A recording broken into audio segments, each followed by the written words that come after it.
Hai anak-anak, kita belajar lagi pada pembelajaran tema 2, persatuan dalam perbedaan. Subtema 3, persatu kita teguh, pada pembelajaran 3. Nah, pada pelajaran hari ini adalah mata pelajaran IPA pada KD 3.3 dan 4.3.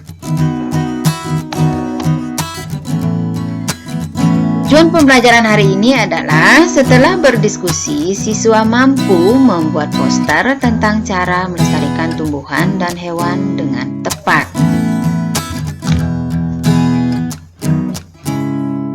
Nah, materi hari ini anak-anak ya adalah upaya pelestarian tumbuhan dan hewan Indonesia. Banyak hewan dan tumbuhan yang hampir punah sehingga diperlukan adanya langkah untuk melestarikannya. Hewan dan tumbuhan akan sangat berarti bagi kehidupan manusia apabila digunakan dengan cara yang bijak dan benar.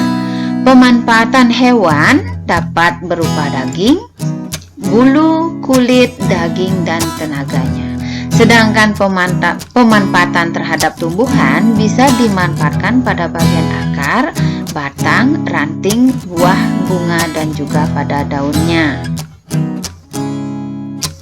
Anak-anak, di bawah ini adalah contoh pemanfaatan hewan dan tumbuhan yang tidak baik atau bijaksana, yaitu yang pertama, melakukan perburuan atau penangkapan terhadap ikan dengan cara yang semena-mena.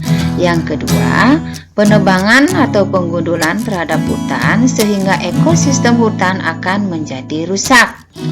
Yang ketiga, penggunaan penginapan villa-villa di daerah pegunungan yang bisa mengurangi dari populasi hewan dan populasi dari tumbuhan. Yang keempat, adanya sistem pertanian berpindah-pindah yang juga bisa memicu terjadinya kerusakan pada ekosistem di hutan. Sekarang kita pada materi kepelestarian tumbuhan. Nah, anak-anak, tentunya dalam pembelajaran sebelumnya sudah disimak ya cara pelestarian tumbuhan itu seperti apa. Nah, sekarang cara pelestarian tumbuhan yang dapat dilakukan adalah dengan menjaga keberadaan hutan yang ada. Nah, hutan adalah merupakan sumber industri yang dipakai untuk kebutuhan manusia. Misalnya untuk perabot rumah tangga, untuk perumahan, dan lain sebagainya. Nah, tindakan tersebut bisa dilakukan untuk antara lain adalah tebang pilih. Nah, yaitu penebangan terhadap pohon namun disertai juga dengan penanaman bibit yang baru. Nah, tentunya sudah pernah mendengarkan di berita-berita tebang pilih ditanami kembali biar gunanya adalah pohon untuk sehingga ekosistem hutan itu tidak rusak. Nah, yang kedua, reboisasi. Nah, reboisasi itu adalah suatu tindakan penghijauan kembali terhadap hutan yang telah gundul sehingga kerusakan hutan dapat diperbaiki. Nah, kegiatan reboisasi ini tentunya sudah sering kita dengar ya dilakukan oleh orang-orang besar seperti bupati dan lain sebagainya ya. Yang ibu sering dengar, sering baca dan ibu tonton itu adalah seperti di mangrove, penanaman mangrove. Nah, yang ketiga adalah cagar alam.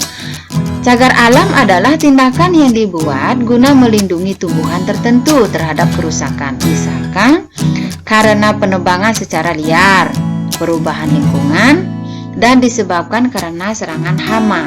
Nah, kegiatan cagar alam bisa menyelamatkan spesies tumbuhan dari kepunahan.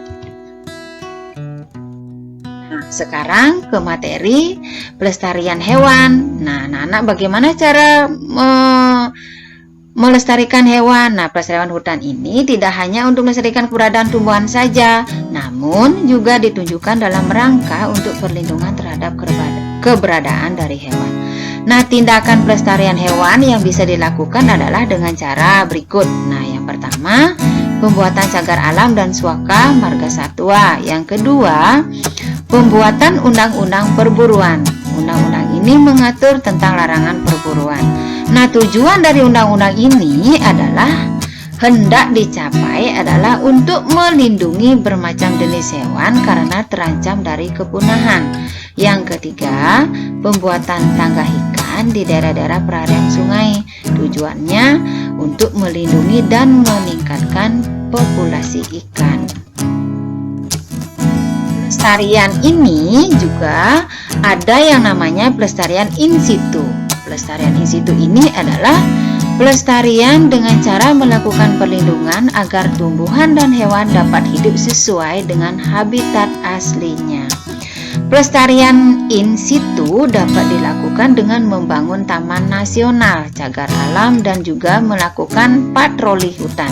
Nah, contohnya seperti pelestarian komodo atau Paranus comodiensis. Nah, di Pulau Komodo, badak Jawa yaitu ada Rhinoceros sundaisus di ujung kulon, dan bunga bangkai atau Rafflesia arnoldi di Bengkulu, dan pelestarian spesies laut Taman Nasional Bunaken. Nah, selain itu juga di Bali sudah ada pelestarian in situ itu yang berada namanya adalah Jalak Bali ya, yang berada di Bali Barat. Nah, yang kalau pelestarian ex situ adalah pelestarian dengan cara melakukan perlindungan dan pemeliharaan tumbuhan dan hewan di luar habitat aslinya. Pelestarian ex situ dapat dilakukan dengan cara membawa spesies yang dilindungi ke kebun binatang atau kebun raya untuk dibudidayakan. Nah, contohnya seperti taman budaya seperti Bali Zoo. Nah, itu contohnya ya. Nah, tujuan dari pelestarian in situ dan ex situ adalah untuk mencegah kepunahan satwa dan fauna langka di Indonesia. Walaupun pelestarian ex situ dan in situ sedikit berbeda, namun pada dasarnya memiliki tujuan yang serupa, yaitu demi pelestarian alam, hewan, dan juga tumbuhan langka supaya tidak punah. Hanya itu saja ya penjelasan dari Bu Guru. Anak-anak simak dan dengarkan dengan baik ya. Terima kasih.